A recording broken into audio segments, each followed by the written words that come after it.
Baiklah, selamat pagi anak-anak. Apa kabar kalian? Semoga tetap sehat dan tetap semangat dalam menjalankan pembelajaran jarak jauh kali ini. Baiklah, Bapak di sini akan menjelaskan materi kita selanjutnya, yaitu mengenai menghitung titik impas dan strategi promosi produk usaha sistem teknik.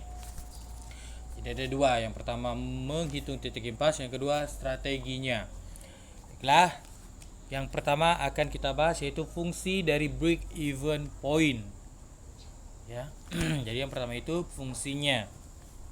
Fungsinya yang pertama yaitu untuk menentukan jumlah kapasitas yang tersisa setelah B of A tercapai. B of A ini break even point, ya.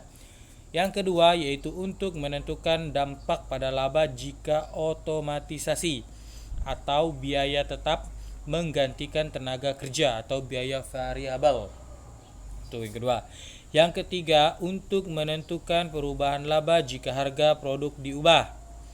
Yang keempat, untuk menentukan jumlah kerugian yang bisa diperkecil jika bisnis mengalami penurunan penjualan. Jadi ada 4 fungsi dari break even point, ya. Jadi ada 4 fungsinya. Yang berikutnya yaitu biaya yang dikeluarkan perusahaan dapat dibedakan sebagai berikut. Jadi biayanya ini dapat dibedakan, ya. Jadi biayanya dapat dibedakan. Yang pertama yaitu variable cost. Ya, yang pertama itu variable cost atau biaya variabelnya. Yang kedua fixed cost atau biaya tetap. Sedangkan yang ketiga semi variable cost. Jadi ada tiga, ya. Jadi ada tiga biaya yang dikeluarkan perusahaan. Ya, biaya utama yang dikeluarkan perusahaan itu ada tiga jalurnya atau tiga tempat atau tiga aliran, ya. Yang berikutnya yaitu strategi promosi produk usaha sistem teknik. Jadi ada tiga strateginya, ya. Jadi kalau kamu ingin memasarkan produk, kamu harus menggunakan ini karena ini strategi kamu dalam penjualan atau kamu ingin memasarkan produk yang akan kamu jual, ya. Jadi strategi yang pertama yaitu website atau toko online. Nah, ini banyak sekali kita jumpai toko-toko online, kan? Tuh, kamu mau cari apa saja ada di toko online, tuh, ya. E-commerce banyak sekali.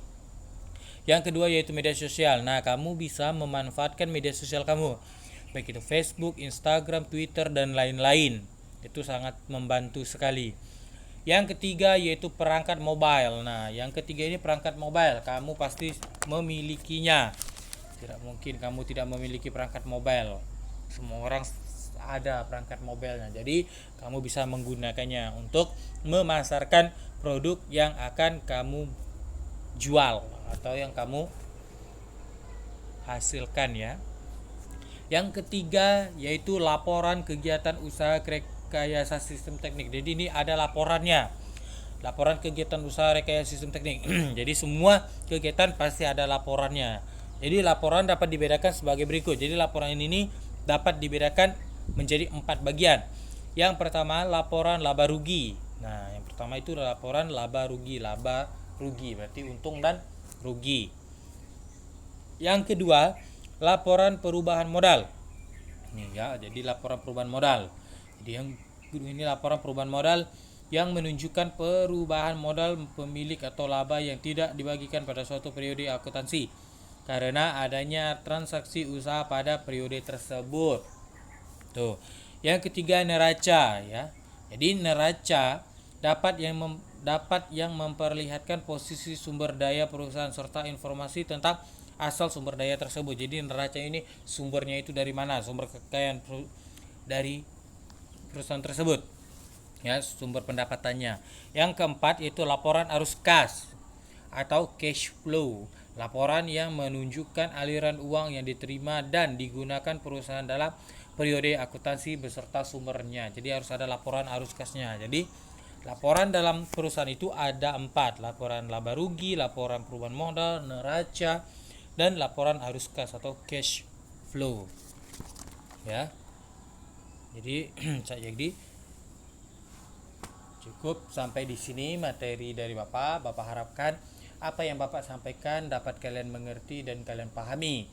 Semoga kita berharap musibah ini cepat berlalu agar kita dapat bertemu di sekolah nanti. Bapak akhiri, selamat pagi dan tetap semangat.